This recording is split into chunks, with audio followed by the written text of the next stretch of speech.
Alright, to start, download Procedural Music Generator to a fresh Unity project. There are a few things that I set up first.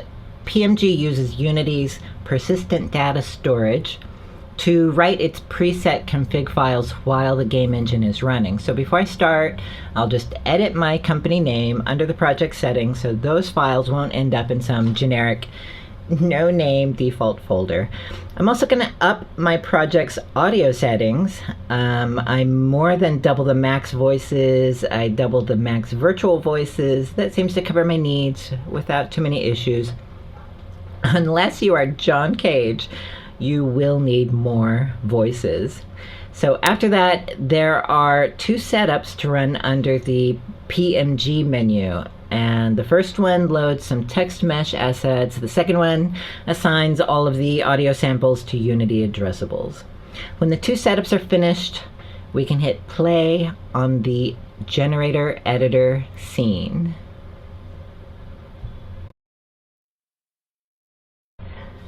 Alright, there's a lot of info here, so where to start? Honestly, I think the user interface is mostly intuitive, so I'm not going to spend a lot of time on it. The four main user interface panels are here on the left. The individual instrument panel sets the volume and stereo position for each instrument, and it sets up the procedural beat patterns for when and how often the notes will play.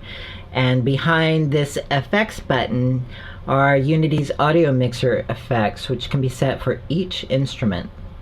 Now, instruments are selected on the Groups panel along the bottom by clicking their Edit button. Instruments are added and removed here with the plus minus. You can drag instruments into other groups, change their color. While editing, I can solo and mute the instruments or lock the groups to always play. And these groups, they expand to hold a total of 20 audio mixer channels. They're shared with the percussion instruments, so that's 20 audio channels total. And I think that's a hard limit. It's not a hard limit of the procedural system.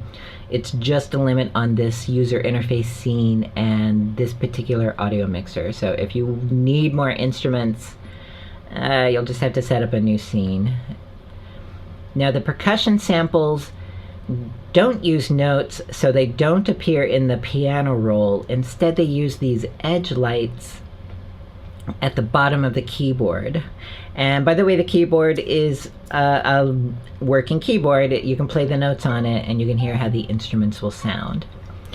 In the center is the piano roll and visualizer. In certain programming modes, it gets replaced with a sequencer, and I'll show the sequencer in a few minutes. There's also this status bar at the top where we rename our config files and export. There's a PMG menu option to move your configuration files from the persistent data folder into your project before you build. Now, the time signature allows 3/4 time and 5/4 rhythms, and we'll stick with 4/4. There's also this cryptic number sequence in the brackets, which displays the chord progression and the currently playing harmonic. You'll see this update while the generator is playing. And by the end of this video, you'll understand what it's actually telling you. Now, on the right are the rest of the menus, and most of these are obvious. The presets, saved to the persistent data folder, and there is a PMG menu, by the way, to move those configuration files back into your project. The global and advanced settings set the harmonic progression, also the key and scale and tuning modes. If you want to think of the individual beats and rhythms being assigned on the left menu, the instrument menu, the notes and tuning and the harmonies are set in these two, the global and advanced. Now, I'll go over those in a second because that does take some music theory to understand what it's trying to do. And I'm going to skip the rest of these. Global effects is the same as instrument effects. Measure, leitmotif, and percussion are additional modes for editing, and I'll show you the leitmotif at the end. Now, the remaining menus are the optional user interface settings. Sometimes it's useful to turn off the piano roll and the visualizer, and mods are scripted behaviors that can be applied to your preset. Now, notice that the last menu item is a quit button, That's because this scene is designed to be built as a standalone app.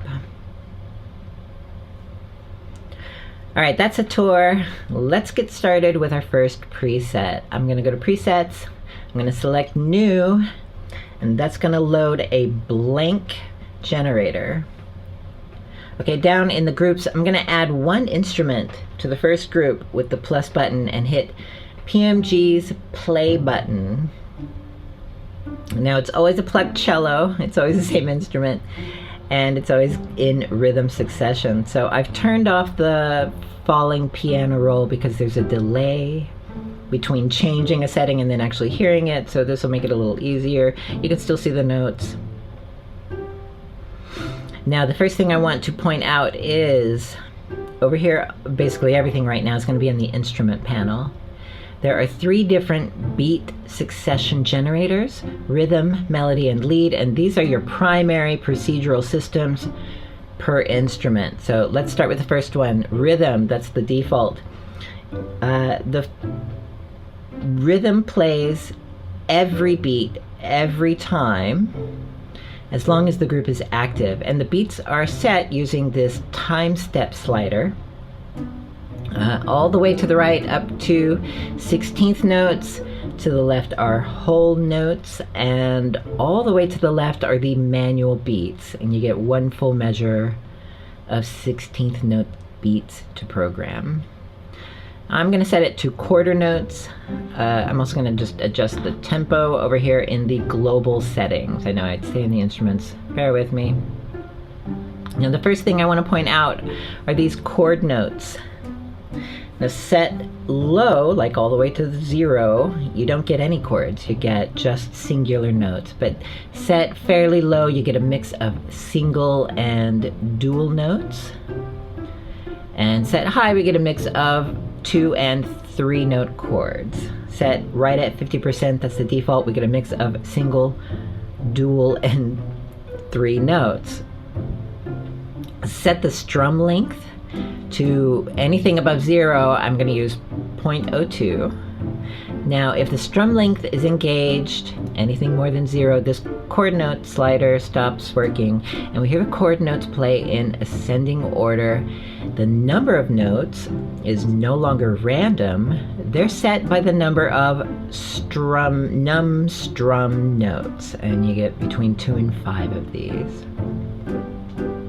Now these additional notes come from the same harmonic chord. They're just spread out over time. So with a very small strum length, like you hear with a guitar, you might not hear much difference between 2 or 3 or 4 chord notes, other than the chord sounding a little fuller. With more notes in the chords, you're going to use up your maximum voices faster, so you may not really be adding to the music, so you can keep that number pretty low. Strum variation will make those extra strum notes play a little off their timing. Keep it very low. It's a short trip from timing that's meant to seem organic to just sounding sloppy and random, like it's not hitting on the right beats. I'm going to set this strum length to 0.5. Now, all the strum notes will play within the time set in the strum length.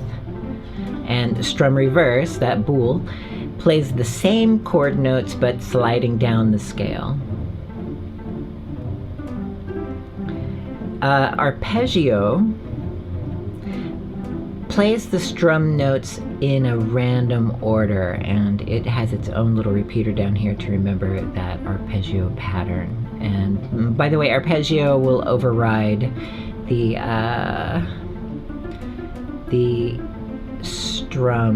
chord notes. There are a lot of systems here, and there's a lot to take in. So I'm going to set the strum length to 1. That's going to play all of my additional strum notes spaced evenly across the full strum length. Now I'm going to leave off this pattern function for just a minute. First, let me show you the next generator. This is succession melody, and melody looks a lot like rhythm, but we get a few new controls to set the odds that a note will play at all. Odds of playing is pretty straightforward. It's just a percentage, and it's rolled every beat. So at 0, it's never going to play. At 100, it will always play. Somewhere in between, you're going to get dropped notes. Successive play odds means if it plays once, these are the odds that it will play in the next beat. And if you set it high, it will play again and again and again before eventually dropping out. And that creates clusters or a little sequence of notes. There is another difference, and this one's not documented as far as I know.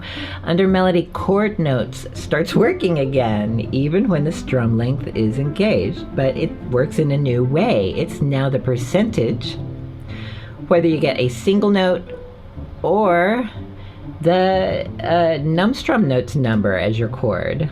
So you'll either get singular or whatever number is set down here, and this is another way to get a nice variety.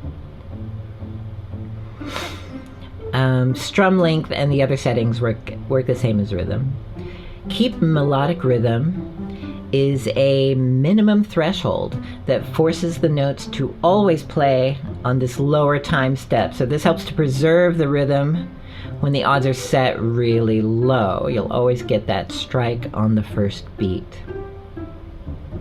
Now I'm going to turn off keep melodic rhythm with odds low, but the successive play odds turned up high. With keep melodic rhythm off, we get these gaps, but we get these nice runs. But you might even get a measure where no notes play at all, just silence. So rather than crowd these notes, I'm going to just add another instrument to fill that silence. And it appears again with the default settings, plucked cello and rhythm. I'm going to change the instrument to contrabass plucked, and the succession to eighth notes. Now using a different instrument, I think you can hear it gives a fuller sound, but they're working together and they harmonize, so I'll keep them in the same group. I'm going to separate them a little in the stereo and adjust their volume. Now remember, there's a whole FX panel back here, but for this tutorial I'm going to keep it vanilla.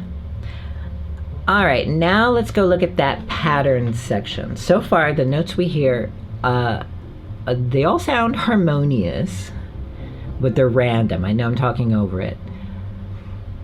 They're not completely random because the progression system, which we haven't touched yet, is telling the instruments what key to play in and also the mode and tuning, so it's always getting a harmonic chord.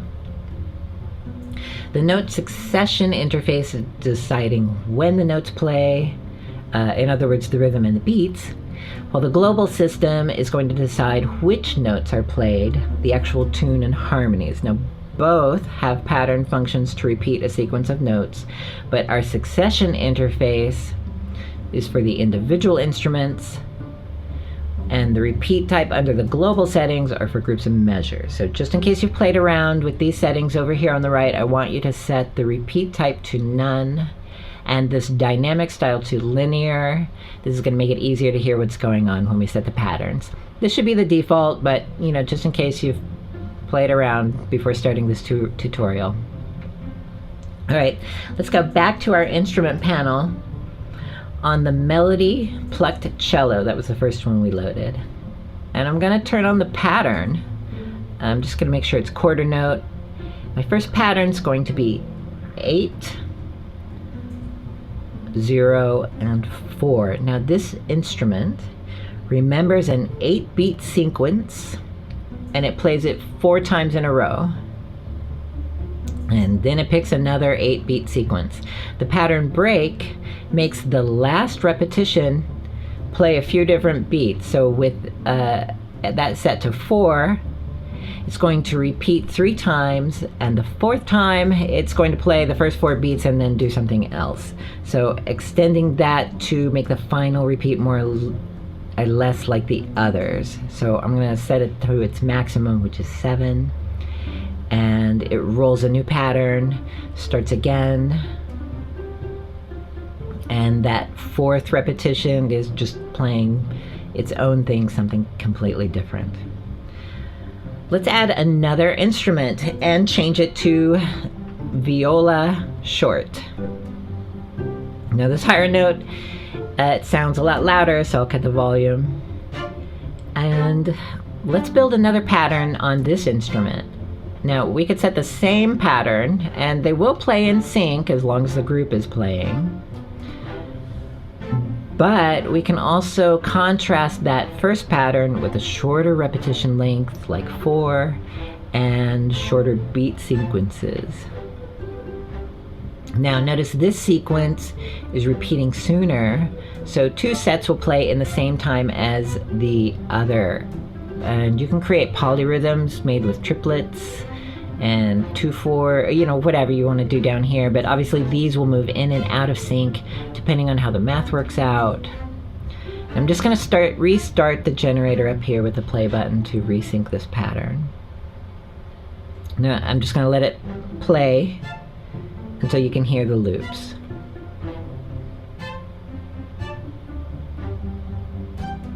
Okay, between the rhythm on the contrabass and the 2 melody patterns on cello and viola, we have a steady rhythmic floor. Rhythm is steady, the 2 melodies use their patterns. Their beats are random, but the repetition gives it a little bit of structure. Now let's add one more instrument, and I'm going to show you the last generator. This time I'm going to set the instrument to piano high long version 2, and I'm just going to mute this instrument while I explain the third succession system, and that is lead. Lead has a different way of playing and choosing its notes. Now I said rhythm and melody create their beats on the instrument, but the actual notes come from harmonic progression. Lead does something different. It picks its own notes based on whatever last note it played. Now we have the same odds and successive odds as melody, but the important setting here are the lead max steps and lead variation. Max steps is how far from the last note the next available note is allowed to be.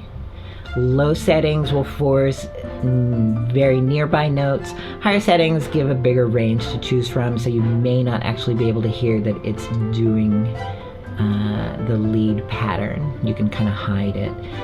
Lead variation at one end of the slider wobbles between a narrow range of notes, kind of dwelling on a couple of notes, while the higher settings drive the notes up and down the scales. Okay, since lead doesn't get its notes from the harmonic progression, it will sometimes be out of tune. And that's why we have this keep standard pentatonic bool on. Lead will avoid certain notes which tend to sound off key. Turn it off and we can see exactly which notes are being blocked. In fact, we can change those notes to block other notes instead. I'm just going to leave that standard pentatonic on. And now I'm going to adjust this lead piano so it's playing sort of in contrast to my rhythmic floor. If I slow the lead down to whole notes on the time step, it's gonna play these long, lingering chords, basically just rising and falling. If I set these lead notes fast, like 8th or 16th notes, it creates a feeling of kind of an improvisational lead instrument, maybe an unpredictable ghost in the machine, kind of improving, a little bit of a soloist. I'm going to duplicate the piano, and I'll set the first one to be the fast notes, and I'll set the other one to be the whole notes. So we kind of have best of both worlds spread across 2 instruments. Now, since these instruments are outside my rhythmic floor, I'm going to move them into another group. And over here in the global settings, I'm going to reduce the odds on that particular group. So it's just going to drop out every so often. It's going to do a cycle where it doesn't play at all. All right, we have a little chamber orchestra of robots, and they're going to play their instruments forever, and they won't get tired, but our ears sure do get tired. And it sounds like music at first, but wow, it won't take long before our brains start to reject this as just kind of random notes. It's sort of the uncanny valley. There's a lot of musical-ish notes happening, but it doesn't add up to music. So the problem is our preset doesn't evolve over time, and there are no longer patterns to latch onto that imply, you know, structure and return and builds. Okay, our largest structure is going to come from the global settings panel, and a little bit from the advanced settings. I'll get to that one, but let's start in the global settings. Now, some of this is obvious: master volume, tempo. By the way, tempo is quarter notes, like you would see on a metronome. So if you're accustomed to BPM, multiply by 4 and you'll get tempo. Now let's talk about how the procedural generator is picking the notes and harmonies. Most people are not going to have a background in music, but everybody knows what music is supposed to sound like, at least popular music. So the methods behind Procedural Music Generator are built on a foundation of Western music theory. Stick with me. I will explain how this works from a procedural generator perspective. Now, an instrument is essentially a folder of 36 audio clip samples. That's 3 octaves, the same as the keyboard in the interface. Percussion is usually just 1 audio clip. So how is the generator picking the notes? Okay, here we go. For each beat from an instrument, except for lead, the generator is randomly picking from about 5 notes in a harmonic chord within the current key, scale, and mode. Now, it can also slide up or down to different octaves, so if any of these octaves are turned off on the instrument, they will spill over and wrap around the keyboard to pick the valid notes. So there are 7 harmonic chords made up of 5 notes that it will choose from, numbered 1 through 7, and in real life there are a few more harmonic chords than 7, but currently, the generator understands 7, so bear with me. These are the chords that are numbered in the harmonic progression in the main menu. It's always a progression of 4 chords. They aren't entirely random, but I'll explain that under the advanced menu. Now, I'm going to simplify this explanation. If you have a music background, please don't be offended. I'm just trying to simplify this for people who are approaching this from a procedural generator point of view. For each key, scale, and mode, the 7 harmonic chords are going to sound similar, but they're actually made up of different notes. Now, this is how songs can be transposed up and down the keys, but we can still recognize the song. Okay, mode is another way of transposing those 7 chords up and down the keyboard, but it's based on where you start counting the octaves. So 7 modes, 7 harmonic chords, not a coincidence. Now, modes give your music a tonal color that affects the way the music sounds. And if you want a tip, because you don't know what you're doing, the settings towards the left are more vanilla. We hear them more often in popular music. The ones further to the right are slightly more exotic sounding, which is to say less familiar. And because of that, they can sometimes feel out of tune or a little sour. Play around, you'll find things that you like and what you don't like. Now, under scale, we all know major is happy, natural minor is sad or spooky. Melodic minor is a scale that's used in jazz and blues. It's a minor, but it has this bright 7th chord. Harmonic major and harmonic minor have some chords that sound minor, some that sound major, and again, it probably has to do with how vanilla or familiar you want your music to sound, but you can play with these all you want. Now, there's a lot of history and populism behind music theory, so procedural music generator is trying to make compositions that will sound familiar and tuneful. To that end, there aren't dozens of tuning modes or exotic scales. Yes, I know there are more in theory, but this is just the basics. It's not like you can just set these and instantly end up with Arabian or Balinese sounding music. Unfortunately, that's not really how music works.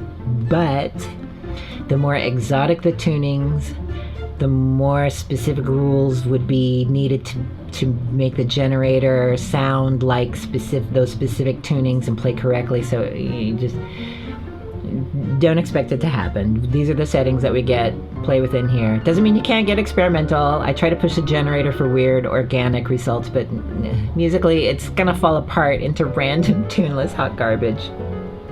No one's impressed by random noise, but when it sounds structured and plausible, the music becomes more convincing. Now, the actual key, ironically, is less important than the mode and scale. Since the generator is harmonizing with chord progressions, the music's just going to transpose up and down the keyboard. All right, let's talk about that chord progression. Like most procedural generation, the difference between random noise and something that resembles intentional composition is in how well the generator kind of tap dances around the rules. My friend Yinch calls that islands of coherence. For music composition, it means basically balancing patterns with progression and breaks.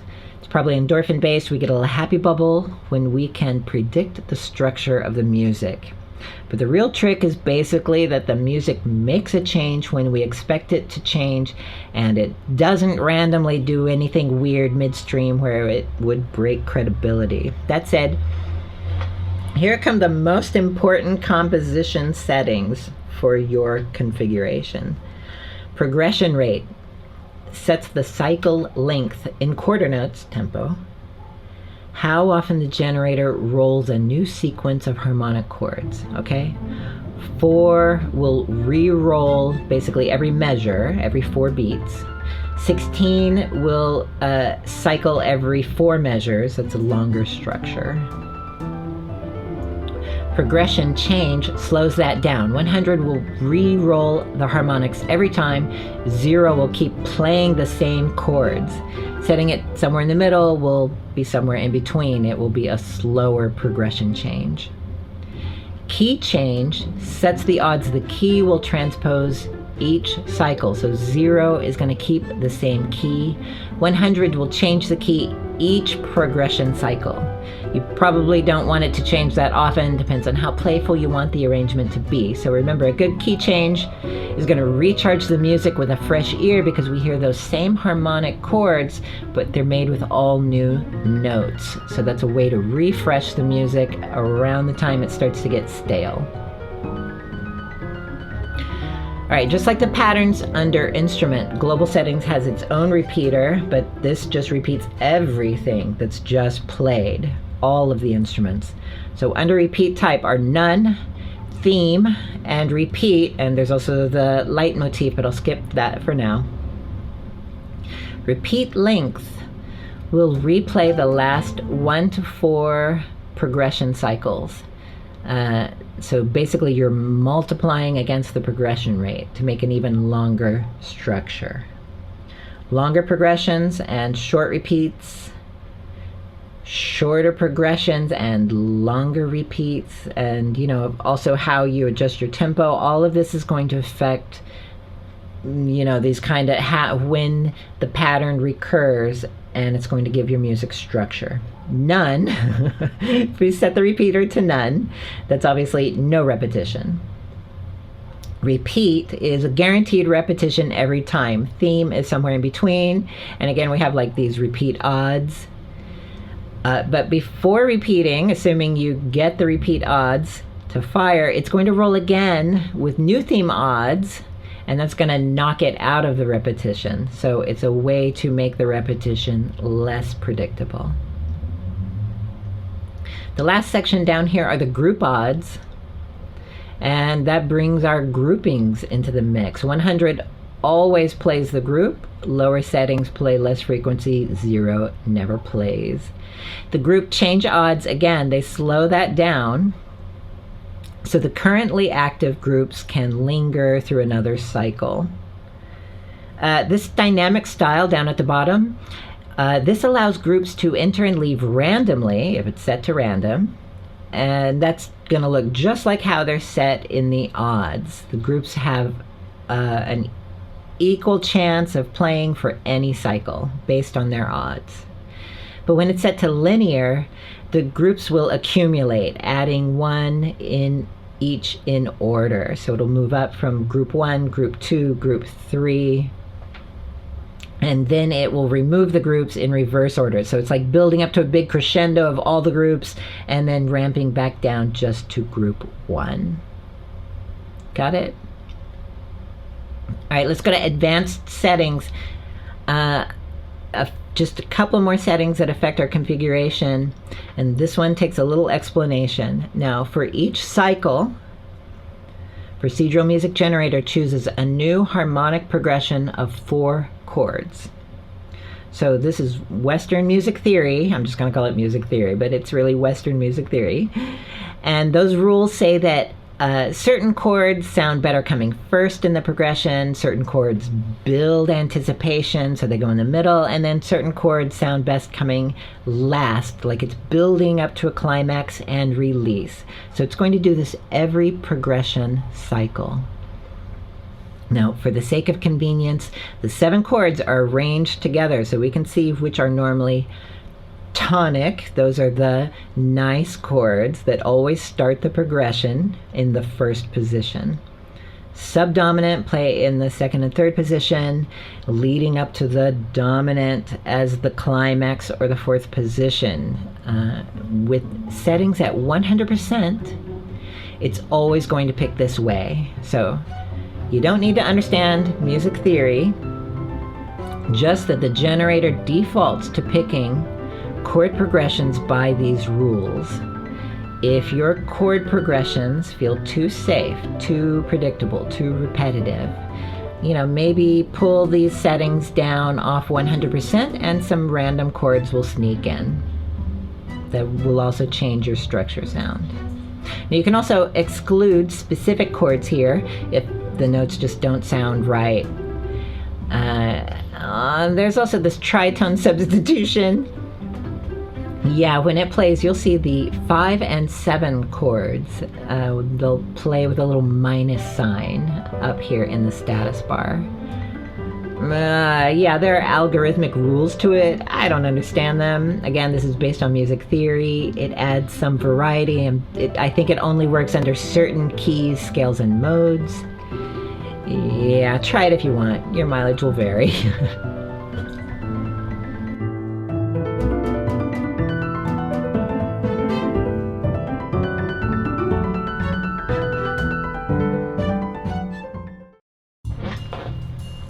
Right, the last thing I want to talk about is the Leitmotif, and it's a new feature.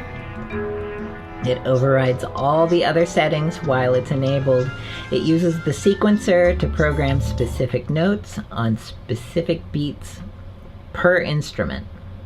And you get up to 4 full measures, and you can just cycle through the menu to program them. You also get an 8 chord harmonic progression, and that's essentially 2 progression cycles that you program. The Leitmotif is activated per instrument with the L button. And the sequencer is, kind of advanced. Multiple instruments can be viewed at the same time, or just the current instrument, but you're only ever editing the instrument that's currently selected with the edit button. And all the Leitmotif instruments share the same 8 chord harmonic progression. Now, an 8 chord progression is not that long. It's a solid theme, but you can't sequence an entire song there. And the sequencer gets a maximum of 4 measures. So instruments will repeat within the Leitmotif progression. Follow me there? This ignore groups. The leitmotif plays whether or not the current groups contain a leitmotif instrument. Basically, it takes over no matter what. With that turned off, leitmotif will only play when both leitmotif and the group are active. Now there are these colored hints. This is another great feature, time saver. And the number of these hints reflect the instrument's time step. So whole notes, you only get the colors down here at the bottom, half notes, all the way up to 16th notes filled in. These colored pips show which notes are within the harmonic chord set by the first 4 chords in the harmonic progression. We don't get to see the second. Only the first 4. Your second progression is going to be similar to the first one. Now the sequencer will transpose the notes as the key changes. So if you use the key change progression setting, reset the key here in the leitmotif back to the original key when you edit. Scale and mode also shift the notes around. If you can't get your leitmotif to harmonize with your progression, maybe you're in the wrong mode or scale. Anyway, it's good to play around. All right, leitmotif. If I go back into the main play window, leitmotif is a type of global repeater, and it has its own odds of playing. So what works for me is to create a bass line with the leitmotif and allow the other instruments to improvise around it. If I set the odds pretty high, like 80%, it's going to stay in the leitmotif most of the time, kind of like a pop song, and only occasionally drop out of the, this preset 8-chord sequence. Other compositions, you might use a leitmotif a lot more sparsely, like a musical break or, coordinating a horn or rhythm section that just comes in occasionally. Then your odds are going to be really low. Now, when leitmotif drops out of the repeater, in other words, when its leitmotif is on, but it rolls below the threshold, it's going to start playing whatever is set in the instrument and global settings. So if I set my leitmotif instruments to manual beats, no beats will silence the instrument when leitmotif is, not enabled. Even if their group plays, these instruments will not play. When leitmotif kicks in, they're going to play their leitmotif. So, if I go ahead and program the rhythm of the leitmotif with the manual beats, when the leitmotif drops out, the instrument's going to keep its rhythm, but it's going to play different notes coming from the global and advanced settings for the progression. That's like a satisfying way of, occasionally the configuration, the composition is going to keep its rhythmic base, but it's going to have a little moment where it goes searching for the different notes, and then it's going to snap back into that leitmotif progression, and it's going to sound pretty good. All right, here is maybe the hardest concept of this music theory thing, but let's talk about the harmonic progression. If you follow that same rule of leading with a tonic chord, followed by subdominant, followed by dominant, you'll get something that sounds like popular music, and it will blend better when the leitmotif drops back to the global settings. Again, you don't really need to understand the theory or why it works, just that certain chords sound better in certain positions. I'm going to go back to the advanced settings because there's a trick to this. Now the tonic chords are 1, 3, and 6. These are the nice chords. They are the literal tonic for your ear. So you put 1, 3, or 6 in the first and fifth positions. Fill the middle slots with subdominant, or maybe another tonic, but especially a subdominant in the third and seventh positions. And this supposedly makes the progression feel like it's leading up to the climactic dominant. The dominant are chords 5 and 7. And supposedly these sound overpoweringly dominant. They're like intense. It's like a climax. So these go at the end of each progression, and these go in the 4th and 8th positions. Now the 2 progressions start on a tonic, build with subdominant, and then dominant. When we release, we return to the soothing tonic, and it happens again. Slightly different the second time. That's it. That's it. Free lesson in music theory. Now, obviously, you are not restricted to these rules, but it will help when you're trying to figure out what PMG is doing, or how to get your own leitmotif to harmonize smoothly, like, like a pop song, like popular music. I think that's it. This tutorial is a bit long. I hope you got something out of this, and keep creating. And I'm going to turn off the comments because I'm not going to be providing any support on this video. Find us on the Discord. I'm sure the link is somewhere in the Procedural Music Generator documents. Have fun, keep creating, and I'll talk to you soon.